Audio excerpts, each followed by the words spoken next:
जी media का बड़ा खुलासा। कुछ निजी कंपनियों और उनके प्रोमोटर्स ने अपनी लालच में जनता को न सिर्फ गुमराह किया बल्कि जनता के पैसों का गलत इस्तेमाल कर अपनी जेब भरी। ऐसी ही कंपनियों में शामिल है डालमिया भारत समूह की कंपनियां और उसके प्रोमोटर पुनीत डालमिया।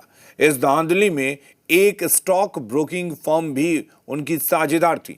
सरकार के नियमों को तोड़कर अलग अलग मामलों में करोड़ों रुपए से ज्यादा की धांधली को अंजाम दिया गया। देखिए हमारी ये स्पेशल इन्वेस्टिगेशन रिपोर्ट।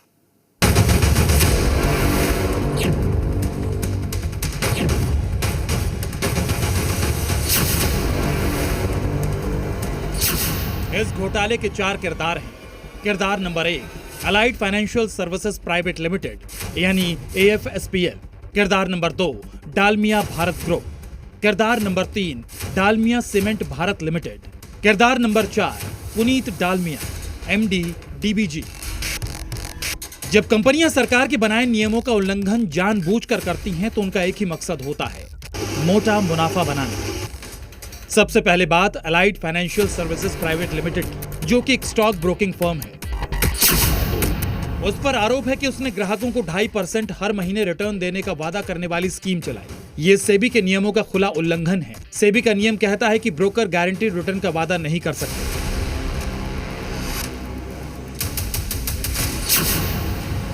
फिर भी AFSPL ने अपने क्लाइंट्स को 2.5% प्रतिमाह यानी सालाना 30% गारंटीड रिटर्न देने का वादा किया। अब बारी आती है इस धांधली में शामिल वो कंपनियां जो डालमिया भारत समूह की हैं। Dalmia Bharat limited, Dalmia cement Bharat limited, Dalmia OCL India limited. इन 3 कंपनियों ने 3 साल के अंदर म्यूचुअल फंड में 350 करोड़ रुपए का निवेश किया। सीरियस फ्रॉड इन्वेस्टिगेशन ऑफिस की रिपोर्ट कहती है कि इन म्यूचुअल फंड्स को फ्रॉड करके गिरवी रखा गया।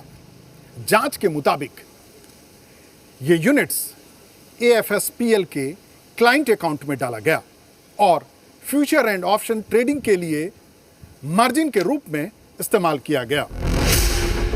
डालमिया भारत ग्रुप ने EOW को लिखित शिकायत दी थी कि DBG ग्रुप के डीमैट अकाउंट में AFSPL ने गड़बड़ी की थी। आरोप लगाया था कि AFSPL ने अकाउंट ओपनिंग फॉर्म में गड़बड़ी की, मोबाइल नंबर और ईमेल आईडी में गड़बड़ी की, फर्जी सिग्नेचर किए और यहां तक कि फर्जी होल्डिंग स्टेटमेंट भेजे। SFIO को जांच के दौरान बेहद चौंकाने वाली चीज मिली कि AFSPL ने डालमिया भारत के 12 में से उन्हीं 3 डीमैट अकाउंट में धांधली की जिसमें DBG समूह के म्यूचुअल फंड थे। बाकी 9 डीमैट में कोई हेराफेरी नहीं हुई।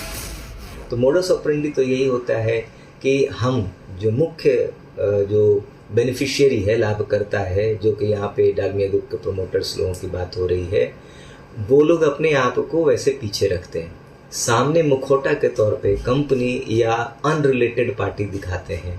वो अनरिलेटेड पार्टी वो उनके विश्वास पात्र होते हैं जो उनके कहे अनुसार ही काम करते हैं। डालमिया ग्रुप के म्यूचुअल फंड्स को गिरवी रख के क्वाइंट्राइव और विनिमय नाम की 2 कंपनियों को 40 करोड़ रुपए का इंटरेस्ट पहुंचाया गया। दोनों कंपनियां DBG ग्रुप के MD पुनीत डालमिया द्वारा प्रमोटेड और पूरी तरह नियंत्रित थी। SFIO रिपोर्ट में साफ लिखा है कि पुनीत डालमिया ने इन कंपनियों को फंडिंग दी, CEO नियुक्त किए, फाइनेंस ऑपरेशंस भी डालमिया भारत ग्रुप की टीम ही संभाल रही थी। इतना ही नहीं, SFIO की जांच में डालमिया भारत ग्रुप पर एक और फ्रॉड का खुलासा हुआ है। DBL के शेयर प्राइस में हेराफेरी की गई। ऐसा इसलिए किया गया ताकि मार्केट से पैसा लेकर सहयोगी कंपनी KKR को कंपनी एग्जिट दिया। इसकी जांच भी सेबी कर रही है। तो लाखों निवेशक जिन्होंने डालमिया भारत में या डालमिया सीमेंट में या उनके एसोसिएट कंपनियों में कभी पैसे लगाए हों, उनकी वैल्यू डेफिनेटली गिरी होगी और फ्यूचर में भी वो ऐसे कॉर्पोरेट घरानों में इन्वेस्ट करने से पहले, निवेश करने से बहुत बार सोचेंगे। इतना ही नहीं, भारत डालमिया ग्रुप के खिलाफ SFIO को जांच में एक और फर्जीवाड़ा मिला। डालमिया ग्रुप की ही कंपनी OCL इंडिया के शेयर खरीदने के नाम पर प्रमोटर्स को 1021 करोड़ का पेमेंट गैर कानूनी तरीके से किया गया। डालमिया ग्रुप ने कॉर्पोरेट गवर्नेंस की धज्जियां उड़ाई। सीरियस फ्रॉड इन्वेस्टिगेशन ऑफिस ने कॉर्पोरेट मंत्रालय को अपनी जांच रिपोर्ट सौंप दी है। अब सवाल यह है कि सेबी, ED और कॉर्पोरेट मंत्रालय डालमिया भारत ग्रुप और उसके प्रमोटर पुनीत डालमिया और ब्रोकर फर्म AFSPL के खिलाफ कोई कार्रवाई करेगी? परिवेश वात्सैन, स्पेशल इन्वेस्टिगेटिव टीम, जी मीडिया।